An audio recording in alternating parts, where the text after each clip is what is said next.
Okay guys, sebelum tu jangan lupa klik like, komen dan share video ni guys. Okay, hari ni kita nak review kita punya tangki penambahan lah. Okay, yang bawah ni penambahan. Okay, sebab ikan gapi kita pun makin banyak lagi guys. Memang tengah membiak dia. Okay, yang ni ya dah besar sikit lah atas ni. Okay, yang ni tangki yang bawah ni paling baru. Kita baru kita setting air dia. Kita dah letak daun pisang kering. Okay, nampak kita letak daun pisang kering dengan daun ketapang guys. Okay, cara dia mudah saja. Yang ni untuk setup, tak kisahlah untuk aquarium ke, tangki biru ke, untuk ikan hiasan lain.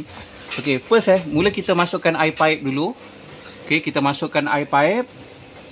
Okay, lepas tu kita letak garam biru. Lepas tu baru kita pasang kita punya bubble ni. Okay, kita pasang dia punya bubble. Kita letak daun pisang. Daun pisang kering yang ni yang kering punya. Okay, okay, yang kering punya. Lepas tu letak daun ketapang guys. Lepas tu kita peram dulu bagi 3 hari. Lebih kurang 3 hari baru kita masukkan ikan lah. Baru kita letak kita punya ikan gapi kita.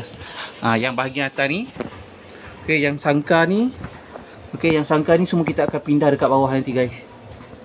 Okay, sebab dekat atas ni pun dah tengah banyak guys.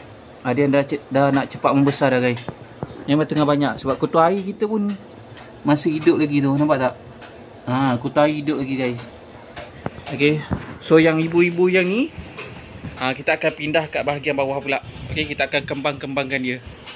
Okay, kalau korang nak beli aquarium ke, nak beli filter lampu, beli kat Shopee, TikTok ataupun Lazada.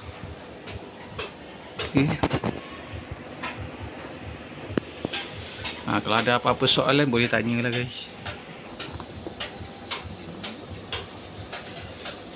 Okay, thank you guys.